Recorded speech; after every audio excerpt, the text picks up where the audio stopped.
9ನೇ ತರಗತಿ DSCRT ಇಂದ ಬಿಟ್ಟಿರುವಂತಹ ಮಾದರಿ ಪ್ರಶ್ನೆ ಪತ್ರಿಕೆ ಮತ್ತು ಮಾದರಿ ಉತ್ತರಗಳು. ಪ್ರಥಮ ಭಾಷೆ ಕನ್ನಡ. ಒಂದು ಮಾದರಿ ಪ್ರಶ್ನೆ ಪತ್ರಿಕೆಯನ್ನ ಬಿಟ್ಟಿದ್ದಾರೆ, ಮಾದರಿ ಉತ್ತರಗಳನ್ನು ಬಿಟ್ಟಿದ್ದಾರೆ. ನಾನು ಈಗಾಗಲೇ ನಿಮಗೆ ಬ್ಲೂ ಪ್ರಿಂಟ್ ಅನ್ನ ಕೊಟ್ಟಿದ್ದೇನೆ ಪ್ರಥಮ ಭಾಷೆದು. ಆ ಬ್ಲೂ ಪ್ರಿಂಟ್ ಪ್ರಕಾರನೇ ಈ ಪ್ರಶ್ನೆ ಪತ್ರಿಕೆ ಇದೆ. ಬನ್ನಿ ನೋಡೋಣ. 1 ಅಂಕದ 10 ಪ್ರಶ್ನೆ ಇತ್ತಲ್ವಾ ವ್ಯಾಕರಣಾಂಶಗಳ ಮೇಲೆ, ನೋಡೋಣ ಬನ್ನಿ. First main 6 ಅಂಕಗಳಿದೆ. ಮೊದಲನೇ ಪ್ರಶ್ನೆ, ಕನ್ನಡ ವರ್ಣಮಾಲೆಯ ಪ್ರತಿ ವರ್ಗದ 1 ಮತ್ತು 3ನೆಯ ಅಕ್ಷರಗಳು. ಆಯ್ಕೆ ಎ ಅನುನಾಸಿಕಗಳು, ಆಯ್ಕೆ ಬಿ ಮಹಾಪ್ರಾಣಾಕ್ಷರಗಳು, ಆಯ್ಕೆ ಸಿ ಅಲ್ಪ ಪ್ರಾಣಾಕ್ಷರಗಳು, ಆಯ್ಕೆ ಡಿ ಯೋಗವಾಹಗಳು.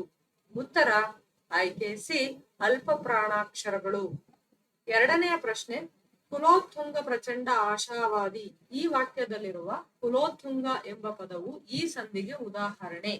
ಆಯ್ಕೆ ಎ ಸವರ್ಣ ದೀರ್ಘ, ಆಯ್ಕೆ ಬಿ ಲೋಪ, ಆಯ್ಕೆ ಸಿ ಗುಣಸಂಧಿ, ಆಯ್ಕೆ ಡಿ ಆಗಮ ಸಂಧಿ. ಸರಿಯಾದ ಉತ್ತರ ಆಯ್ಕೆ ಸಿ ಗುಣಸಂಧಿ. ಮೂರನೆಯ ಪ್ರಶ್ನೆ, ಭವಿಷ್ಯತ್ ಕಾಲ ಸೂಚಕ ಪ್ರತ್ಯಯವಿದು. ಆಯ್ಕೆ ಎ ದ, ಬಿ ಉತ್ತ, ಸಿ ಉವ, ಡಿ ಉದ. ಸರಿಯಾದ ಉತ್ತರ ಆಯ್ಕೆ ಸಿ ಉವ. ನಾಲ್ಕನೇ ಪ್ರಶ್ನೆ, ಆಶೀರ್ವಾದ, ಅಪ್ಪಣೆ, ಆಜ್ಞೆ, ಹಾರೈಕೆ, ಸಮ್ಮತಿ ಇತ್ಯಾದಿ ವಿಧಿಗಳನ್ನು ಹೊಂದಿರುವ ಕ್ರಿಯಾಪದ ಏನಂತ ಕರಿತೀವಿ ಅಂತ. ಸರಿಯಾದ ಉತ್ತರ ಆಪ್ಷನ್ ಡಿ ವಿಧ್ಯರ್ಥಕ ಅಂತ ಕರಿತೀವಿ. ಐದನೆಯ ಪ್ರಶ್ನೆ, ಗುಂಪಿಗೆ ಸೇರದ ಪದವನ್ನ ಆರಿಸಿ ಬರೆಯಿರಿ. ಆಯ್ಕೆ ಎ ಒಗ್ಗಟ್ಟು, ಆಯ್ಕೆ ಬಿ ಬೀಳ್ಗೊಡೆ, ಆಯ್ಕೆ ಸಿ ಸಪ್ತಸ್ವರಗಳು, ಆಯ್ಕೆ ಡಿ ಇಮ್ಮಡಿ. ಸರಿಯಾದ ಉತ್ತರ ಬೀಳ್ಗೊಡೆ. ಆರನೇ ಪ್ರಶ್ನೆ, ದ್ವಿತೀಯ ವಿಭಕ್ತಿಯ ಪ್ರತ್ಯಯ ಯಾವುದು? ಆಯ್ಕೆ ಎ ಅನ್ನು, ಆಯ್ಕೆ ಬಿ ದೆಸೆಯಿಂದ, ಆಯ್ಕೆ ಸಿ ಅಲ್ಲಿ, ಆಯ್ಕೆ ಡಿ ಅ. ಸರಿಯಾದ ಉತ್ತರ ಆಯ್ಕೆ ಎ ಅನ್ನು.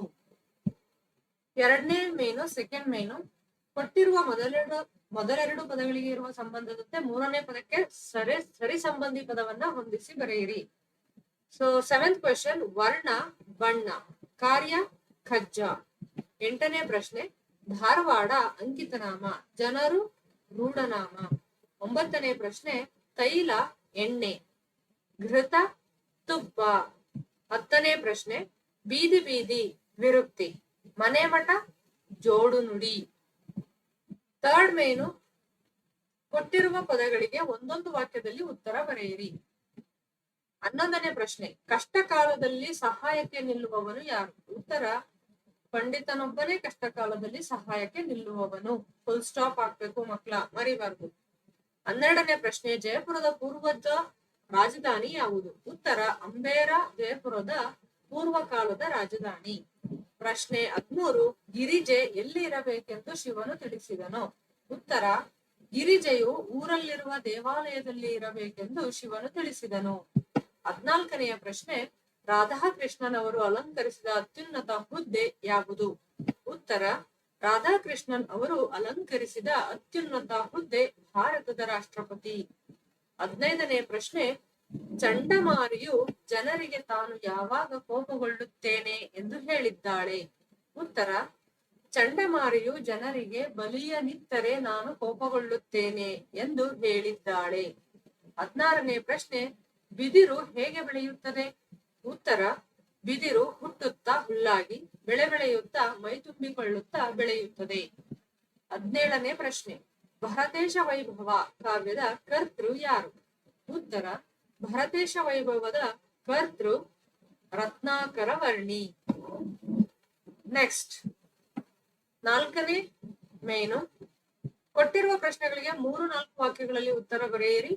ಸೊ ಇಲ್ಲಿ 10 ಪ್ರಶ್ನೆಗಳು 2 ಅಂಕಗಳಿಗೆ ಇರುತ್ತೆ. 18ನೇ ಪ್ರಶ್ನೆ, ಕಾರಂತರ ಹಾಗೂ ಶ್ರೀಪತಿಯವರ ಸ್ನಾನದ ಪ್ರಸಂಗವನ್ನ ವಿವರಿಸಿ. ಇದು ವಿವರಣಾತ್ಮಕವಾಗಿರುತ್ತೆ ಮಕ್ಕಳ, ನೋಡ್ಕೊಳ್ಳಿ, ವಿಡಿಯೋವನ್ನ ಪಾಸ್ ಮಾಡ್ಕೊಳ್ಳಿ, ಆನ್ಸರ್ ಅನ್ನ ನೋಡ್ಕೊಳ್ಳಿ. 19ನೇ ಪ್ರಶ್ನೆ, 1000 ಮೂರ್ಖರಿಗಿಂತ ಒಬ್ಬ ಪಂಡಿತನೇ ಲೇಸು, ಏಕೆ? ತುಂಬಾ ಚೆನ್ನಾಗಿದೆ, ಇದನ್ನ ನಿಮ್ಮದೇ ಆದ ಪದಗಳಲ್ಲಿ ಬರೀಬಹುದು, ಉತ್ತರವನ್ನ ನೋಡ್ಕೊಳ್ಳಿ. 20ನೇ ಪ್ರಶ್ನೆ, ವೀರಗಾಸೆ ಕುಣಿತದ ವೇಷಭೂಷಣಗಳು ಹೇಗಿರುತ್ತವೆ ತಿಳಿಸಿ. 21ನೇ ಪ್ರಶ್ನೆ, ಭರಮದೇವರ ಗುಡಿಯ ಮುಂದೆ ಡೊಳ್ಳಿನ ಹಾಡುಗಳ ಕಾರ್ಯಕ್ರಮ ಹೇಗೆ ನಡೆಯುತ್ತದೆ? ವಿವರಿಸಿ. ವಿವರಣೆ ಕೊಡ್ಬೇಕು. 22ನೇ ಪ್ರಶ್ನೆ, ಕನ್ನಡಿಗರ ವಿಶೇಷತೆಯನ್ನ ಶ್ರೀ ವಿಜಯನು ಹೇಗೆ ಸಾರಿದ್ದಾನೆ? ನೋಡಿ ಇಲ್ಲಿ ನೋಡಿ, ಇದು 5 ಲೈನ್ ಇದೆ. ಇಲ್ಲಿ ನಾನು ಲೈನ್ ಹೇಳ್ತಿದ್ದೀನಿ, ವಾಕ್ಯಗಳು ಹೇಳ್ತಿಲ್ಲ. ಆದ್ರೆ ಈ ಆನ್ಸರ್ಗೆ 3 ಲೈನ್ ಇದೆ. ಯಾಕೆ ಅಂದ್ರೆ ಈ ಪ್ರಶ್ನೆಯ ಸ್ವರೂಪ ಹಾಗಿರುತ್ತೆ. ಈ ಪ್ರಶ್ನೆ ಸ್ವರೂಪ ಜಾಸ್ತಿ ಉತ್ತರವನ್ನ ಬೇಡುತ್ತೆ. ಈ ಪ್ರಶ್ನೆಯ ಸ್ವರೂಪ ಕಡಿಮೆ ಉತ್ತರದಲ್ಲೇ ನಿಮ್ಗೆ 2 ಅಂಕಗಳು ತಂದುಕೊಡುತ್ತೆ. ಹಾಗಾಗಿ ಎಷ್ಟು ಲೈನ್ ಬರೀಬೇಕು ಅನ್ನೋದು ಸರಿಯಲ್ಲ, ಎಷ್ಟು ಸರಿಯಾದ ಉತ್ತರವನ್ನ ಬರೆಯುವುದು ಸರಿಯಾದ ಕ್ರಮ ಆಗಿರುತ್ತೆ. 23ನೇ ಪ್ರಶ್ನೆ, ಕನ್ನಡ ಮತ್ತು ಸಂಸ್ಕೃತ ಭಾಷೆಯ ಕುರಿತು ನಯಸೇನನ ಅಭಿಪ್ರಾಯವೇನು? 24ನೇ ಪ್ರಶ್ನೆ, ಪುಟ್ಟ ಹಕ್ಕಿ ಜನದಂಗಳದಲ್ಲಿ ಹೇಗೆ ಹಾರುತ್ತದೆ? ನೆಕ್ಸ್ಟ್ 25ನೇ ಪ್ರಶ್ನೆ, ಲೂಯಿಸ್ ಅಟಾಯಿಡೆ ಪತ್ರದಲ್ಲಿ ಚನ್ನಭೈರಾದೇವಿಗೆ ಏನೆಂದು ಬರೆದಿದ್ದನು? ಕಾಳು ಮೆಣಸಿನ ರಾಣಿ ಎಂಬ ಬಿರುದನ್ನ ಇಲ್ಲಿದೆ ನೋಡಿ, ಓದ್ಕೊಳ್ಳಿ. 26ನೇ ಪ್ರಶ್ನೆ, ದುರ್ಗಪ್ಪನು ಶಂಕರಣ್ಣನಿಗೆ ಕುಲದ ಬಗೆಗೆ ಹೇಳಿದ ನೀತಿ ಮಾತುಗಳನ್ನ ಬರೆಯಿರಿ. 27ನೇ ಪ್ರಶ್ನೆ, ನನ್ನಾಸೆ ಕವನದಲ್ಲಿ ಇಂದುಮತಿ ಲಮಾಣಿಯವರ ಆಸೆಗಳೇನು ತಿಳಿಸಿ. ನೆಕ್ಸ್ಟ್ ಮೇನು 5th ಮೇನು, ಕೊಟ್ಟಿರುವ ಲೇಖಕರ ಕವಿಗಳ ಕಾಲ ಸ್ಥಳ ಒಂದು ಕೃತಿಯನ್ನ ಕುರಿತು ವಾಕ್ಯ ರೂಪದಲ್ಲಿ ಟಿಪ್ಪಣಿ ಬರೆಯಿರಿ. 28ನೇ ಪ್ರಶ್ನೆ ಆಗಿರುತ್ತೆ, ಹರಿಹರ ಈ ಕವಿಯ ಬಗ್ಗೆ ಕೇಳಿದ್ದಾರೆ. ನೀವು ನೋಡಿ ಮಕ್ಕಳ, ಕವಿಯ ಅಲ್ಲಿ ಕೇಳಿದ್ದಾರೆ ಕಾಲ, ಸ್ಥಳ, ಒಂದು ಕೃತಿ, ಇವುಗಳನ್ನ ವಾಕ್ಯ ರೂಪದಲ್ಲೇ ಬರೀಬೇಕು. ಇವನ್ ಮೆನ್ಷನ್ ಮಾಡಿ ಕಾಲ ಬರೆದು ಅದ್ರ ಮುಂದೆ ಬರೆಯೋದು ಹಾಗೆ ಮಾಡಬಾರ್ದು. ವಾಕ್ಯ ರೂಪದಲ್ಲಿ ಹರಿಹರ ಕವಿಯ ಕಾಲ ಸುಮಾರು ಸಾಶ 1200. ಈತನ ಊರು ಹಂಪೆ. ಈತನು ಹಂಪೆಯ ವಿರೂಪಾಕ್ಷನ ಭಕ್ತನಾಗಿದ್ದನು. ಹರಿಹರ ಕವಿಯ ಪ್ರಮುಖ ಕೃತಿಗಳೆಂದರೆ ಗಿರಿಜಾ ಕಲ್ಯಾಣ, ಪಂಪಾ ಶತಕ, ರಕ್ಷಾ ಶತಕ, ಮುಡಿಗೆಯ ಅಷ್ಟಕಗಳೆಂಬ ಕೃತಿಗಳನ್ನ ರಚಿಸಿದ್ದಾನೆ. ಒಂದು ಕೃತಿ ಅಂತ ಸ್ಪಷ್ಟವಾಗಿ ಕೇಳಿದರೆ ಅಟ್ಲೀಸ್ಟ್ ಒಂದನ್ನಾದ್ರೂ ನೀವು ಬರಿಬೇಕು, 2 ಬರಿಬಹುದು, ಈಸಿ ಇದೆ. 29ನೇ ಪ್ರಶ್ನೆ, ಕೈಯಾರ ಕಿಞ್ಞಣ್ಣ ರೈ ಅವ್ರ ಬಗ್ಗೆನೂ ಕೂಡ ಇಲ್ಲಿ ಇದೆ, ನೋಡ್ಕೊಳ್ಳಿ. ನೆಕ್ಸ್ಟ್ ಮೈನ್, ಕೊಟ್ಟಿರುವ ಪದ್ಯ ಭಾಗಕ್ಕೆ ಪ್ರಸ್ತಾರ ಹಾಕಿ ಗಣ ವಿಭಾಗ ಮಾಡಿ ಛಂದಸ್ಸಿನ ಹೆಸರನ್ನು ತಿಳಿಸಿ. 3 ಅಂಕಗಳಿಗಿರುತ್ತೆ. ಪ್ರಸ್ತಾರ ಹಾಕ್ಬೇಕು, ಗಣ ವಿಭಾಗ ಮಾಡ್ಬೇಕು, ಆ ನಂತರ ಛಂದಸ್ಸು ಯಾವ ಛಂದಸ್ಸು ಅಂತ ಹೆಸರಿಸ್ಬೇಕು.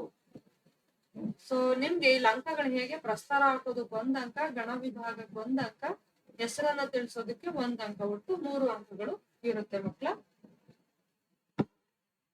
ನೆಕ್ಸ್ಟ್ ಅಲಂಕಾರ, ಕೊಟ್ಟಿರುವ ವಾಕ್ಯದಲ್ಲಿರುವ ಅಲಂಕಾರವನ್ನ ಹೆಸರಿಸಿ ಲಕ್ಷಣದೊಂದಿಗೆ ಸಮನ್ವಯಿಸಿರಿ. ಇದು ಕೂಡ 3 ಅಂಕಕ್ಕಿರುತ್ತೆ. ಕೊಟ್ಟಿರುವ ಗೀಜಗನ ಗೂಡುಗಳು ತೊಟ್ಟಿಲಿನಂತೆ ತೂಗಾಡುತ್ತಿದ್ದವು. ಅಂತೆ ಇದೆ ನೋಡಿ, ಅಂತೆ ಹಾಗೆ ಬಂದ್ರೆ ಅದು ಉಪಮಾನ ಅಲಂಕಾರ ಆಗುತ್ತೆ.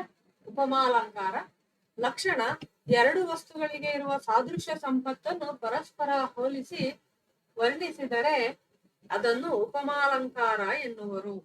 ಇದು ವ್ಯಾಖ್ಯಾನ ಕಾಮನ್ ಆಗೇ ಇರುತ್ತೆ. ಇದ್ರಲ್ಲಿ ಉಪಮೇಯ ಯಾವುದು? ಗೀಜಗನ ಗೂಡುಗಳು. ಉಪಮಾನ ಯಾವುದು? ತೊಟ್ಟಿಲು. ಉಪಮಾವಾಚಕ ಯಾವುದು? ಅಂತೆ. ಅಂತೆ ಅನ್ನೋದು, ಹಾಗೆ ಅಂತೆ ಅನ್ನೋದು ಯಾವಾಗ್ಲೂ ಉಪಮಾವಾಚಕನೇ ಆಗಿರುತ್ತೆ. ಸಮಾನ ಧರ್ಮ ಯಾವುದು? ತೂಗಾಡುತ್ತಿದ್ದವು ಅನ್ನೋದು. ಸಮನ್ವಯ ಬರಿಬೇಕು. ಉಪಮೇಯವಾದ ಗೀಜಗನ ಗೂಡುಗಳನ್ನು ಉಪಮಾನವಾದ ತೊಟ್ಟಿಲಿಗೆ ಪರಸ್ಪರ ಹೋಲಿಸಿ ವರ್ಣಿಸಲಾಗಿದೆ. ಆದ್ದರಿಂದ ಈ ವಾಕ್ಯವು ಉಪಮಾಲಂಕಾರಕ್ಕೆ ಉದಾಹರಣೆಯಾಗಿದೆ. ಅಷ್ಟೇ, ಇಲ್ಲಿರೋದನ್ನೇ ವಾಕ್ಯ ರೂಪದಲ್ಲಿ ಸಮನ್ವಯಗೊಳಿಸಿ ಬರಿಬೇಕು. ಸೊ ಇದಕ್ಕೂ ಅಷ್ಟೇ, ಅಲಂಕಾರ ಹೆಸರಿಸೋದಕ್ಕೆ 1 ಅಂಕ, ಲಕ್ಷಣಕ್ಕೆ 1 ಅಂಕ, ಸಮನ್ವಯ ಮಾಡೋದಕ್ಕೆ 1 ಅಂಕ. ನೆಕ್ಸ್ಟ್ ಕ್ವೆಶ್ಚನ್, ಕೊಟ್ಟಿರುವ ಗಾದೆಗಳಲ್ಲಿ ಯಾವುದಾದರೂ ಒಂದನ್ನ ವಿಸ್ತರಿಸಿ ಬರೆಯಿರಿ. 3 ಅಂಕಗಳಿಗಿರುತ್ತೆ. ಕಾಯಕವೇ ಕೈಲಾಸ ಅಥವಾ ಆರೋಗ್ಯವೇ ಭಾಗ್ಯ ನಿಮ್ಮ ಸ್ವಂತ ವಾಕ್ಯಗಳಲ್ಲಿ ಬರೀತೀರಿ. ಈಗ ಆಲ್ರೆಡಿ ಪ್ರಾಕ್ಟೀಸ್ ಮಾಡಿರ್ತೀರಿ. ಓಕೆ, ಅದಕ್ಕೂ ಕೂಡ 3 ಅಂಕ ಇರುತ್ತೆ. ವಿಸ್ತಾರ ಹೀಗಿರುತ್ತೆ. ಗಾದೆಯ ಮಹತ್ವವನ್ನು ಫಸ್ಟ್ ಬರಿಬೇಕು, ಉದಾಹರಣೆಯೊಂದಿಗೆ ಅದನ್ನು ವಿವರಿಸ್ಬೇಕು. ಭಾಷಾ ಶೈಲಿ, ಹೇಗೆ ನೀವು ಭಾಷೆಯನ್ನ ಪದ ಬಳಕೆ ಇರ್ಬೋದು, ಫುಲ್ ಸ್ಟಾಪ್ ಇರ್ಬೋದು, ಹೇಗೆ ಬಳಸಿದ್ದೀರಾ ಅನ್ನೋದಕ್ಕೆ 1 ಅಂಕ ಇರುತ್ತೆ. ನೆಕ್ಸ್ಟ್ ಮೈನ್, ಕೊಟ್ಟಿರುವ ಹೇಳಿಕೆಗಳಿಗೆ ಸಂದರ್ಭ ಮತ್ತು ಸ್ವಾರಸ್ಯಗಳನ್ನ ಬರೆಯಿರಿ. ಒಳಗೆ ಬಂದಿದ್ದರೆ ನೀವು ನುಡಿಸುತ್ತಿರಲಿಲ್ಲ. ಆಯ್ಕೆ ಯಾವ್ದರಿಂದ ಆಯ್ದುಕೊಳ್ಳಲಾಗಿದೆ? ಎಸ್ ಎಲ್ ಭೈರಪ್ಪನವರು ಬರೆದಿರುವ ನಾ ಕಂಡಂತೆ ಬಿಜಿಎಲ್ ಸ್ವಾಮಿ ಈ ಪ್ರಬಂಧದಿಂದ ಆರಿಸಲಾಗಿದೆ. ಸಂದರ್ಭ ನೋಡಿ ಎಷ್ಟಿದೆ. ಸಂದರ್ಭವನ್ನ ನಾವು ಇಷ್ಟೇ ಬರಿಬೇಕಂದ್ರೆ ಇದು ಅವಶ್ಯಕತೆ ಇದೆ ಪ್ರಶ್ನೆಯ ಸ್ವರೂಪ, ಹಾಗಾಗಿ ಬರಿಬೇಕಾಗುತ್ತೆ. ಸ್ವಾರಸ್ಯ. ಅಧ್ಯಯನ ನಿರತ ಬಿಜಿಎಲ್ ಸ್ವಾಮಿ ಅವರ ಸಂಗೀತಾಸಕ್ತಿಯನ್ನು ಬಹಳ ಶ್ರದ್ಧೆ ಗೌರವದಿಂದ ಆಲಿಸಿ ಅವರ ಅಭ್ಯಾಸಕ್ಕೆ ಧಕ್ಕೆಯಾಗಬಾರದೆಂಬ ಭಾವನೆ ಈ ವಾಕ್ಯದಲ್ಲಿ ಬಹು ಸ್ವಾರಸ್ಯ ಪೂರ್ಣವಾಗಿ ಮೂಡಿ ಬಂದಿದೆ. ಸೊ ಆ ವಾಕ್ಯದ ಸ್ವಾರಸ್ಯ ಅಂದ್ರೆ ನಿಮ್ಗೆ ಆ ವಾಕ್ಯದಲ್ಲಿ ಏನ್ ಮೆಸೇಜ್ ಇದೆ ಅನ್ನೋದನ್ನ ಬರಿಬೇಕಾಗುತ್ತೆ. ನೆಕ್ಸ್ಟ್ ಕ್ವೆಶನ್ 34ನೆಯ ಪ್ರಶ್ನೆ, ಮಾನವತೆಯೇ ವಿಶ್ವ ಅನುಸರಿಸಬೇಕಾದ ಮಾರ್ಗ. ಇದನ್ನ KS ರತ್ನಮ್ಮರವರ ಡಾಕ್ಟರ್ ಎಸ್ ರಾಧಾಕೃಷ್ಣನ್ ಜೀವನ ಸಾಧನೆ ಮತ್ತು ಎನ್ ಮೂರ್ತಿರಾವ್ರವರ ಚಿತ್ರಗಳು ಪತ್ರಗಳು ಈ ಕೃತಿಯಿಂದ ಆಯ್ದುಕೊಳ್ಳಲಾಗಿದೆ. ನೆಕ್ಸ್ಟ್ ಕ್ವೆಶನ್, ರಾಜ್ಯಭಾರ ಅಂದರ ಕಾಯಕ ಅದಕ್ಕ ವಂಶ ಇದ್ದರ ಸಾಲದು. ಇದನ್ನ ಗಿರೀಶ್ ಕಾರ್ನಾಡ್ರವರ ತಲೆದಂಡ ನಾಟಕದಿಂದ ಆಯ್ದುಕೊಳ್ಳಲಾಗಿದೆ. ತಲೆದಂಡ ನಾಟಕದ ಆಯ್ದ ಭಾಗ ಅಧಿಕಾರ ಎಂಬ ಗದ್ಯ ಭಾಗದಿಂದ ಆಯ್ದುಕೊಳ್ಳಲಾಗಿದೆ. 36ನೇ ಪ್ರಶ್ನೆ, ಉಭಯ ಪಕ್ಷದಲ್ಲಿ ನಿಮಗೆ ಭೇದವಾ. ಇದನ್ನ ದೇವಿದಾಸರ್ ಅವರು ರಚಿಸಿರುವ ಕೃಷ್ಣ ಸಂಧಾನ ಭೀಷ್ಮ ಪರ್ವ ಈ ಒಂದು ಈ ಭೀಷ್ಮ ಪರ್ವದಿಂದ ಆಯ್ದುಕೊಂಡಂತಹ ಚಕ್ರಗ್ರಹಣ ಪದ್ಯದಿಂದ ಆಯ್ದುಕೊಳ್ಳಲಾಗಿದೆ. 37ನೇ ಪ್ರಶ್ನೆ, ಮಹಾತ್ಮರ ಕೈಗೆ ಬೆತ್ತ ನಾನಾದೆ. ಈ ಪಾಠವನ್ನ ಸಂತ ಶಿಶುನಾಳ ಶರೀಫರು ಬರೆದಿರ್ತಕ್ಕಂತಹ ಬಿದಿರು ಎಂಬ ತತ್ವಪದವನ್ನ ವಿದ್ವಾನ್ ಸದ್ಯೋಜಾತ ಮೂರ್ತಿ ಅವರು ಸಂಪಾದನೆ ಮಾಡಿರ್ತಕ್ಕಂತಹ ಶಿಶುನಾಳರ ಗೀತೆಗಳು.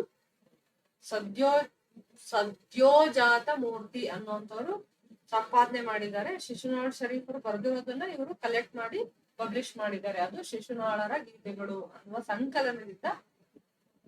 ಸಂಕಲನದಿಂದ ಆಯ್ದ ತತ್ವ ಪದಗಳು ಅನ್ನೋದು ಪದ್ಯ. ಓಕೆ, ಈ ಗೀತೆಗಳಲ್ಲಿ ಒಂದು ತತ್ವ ಪದಗಳು ಅನ್ನೋದು. 38ನೇ ಪ್ರಶ್ನೆ, ಕರುಣದಿಂದೆ ತಲ್ಲಣಿಸದೆಫೆಂ. ಕರುಣದಿಂದೆ ತಲ್ಲಣಿಸದಫೆಂ ಇದನ್ನ ಯಶೋಧ ಚರಿತೆ ಕಾವ್ಯದಿಂದ ಆಯ್ದ ಬಲಿಯ ನಿತ್ತೊಡೆ ಮುನಿವೆಂ ಈ ಕಾವ್ಯ ಭಾಗದಿಂದ ಆರಿಸಿಕೊಳ್ಳಲಾಗಿದೆ. ಅಟ್ಲೀಸ್ಟ್ ನೀವು ಇದೆಲ್ಲ ಬರೀಲಿಲ್ಲ ಅಂದ್ರೂ ಜನ್ನ ಕವಿಯ ಬಲಿಯ ನಿತ್ತೊಡೆ ಮುನಿವೆಂ ಅನ್ನೋದನ್ನಾದ್ರೂ ಬರಿಬೇಕಾಗುತ್ತೆ, ಮಾರ್ಕ್ಸ್ ಸಿಗ್ಬೇಕಂದ್ರೆ.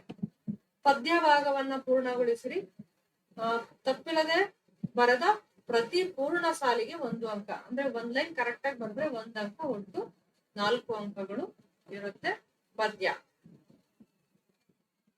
ನೆಕ್ಸ್ಟ್ ಪದ್ಯ ಭಾಗವನ್ನು ಅರ್ಥೈಸಿಕೊಂಡು ಮೌಲ್ಯವನ್ನ ಆಧರಿಸಿ ಸಾರಾಂಶ ಬರೆಯಿರಿ. ಇದರ ಸಾರಾಂಶವನ್ನ ಬರೀಬೇಕು.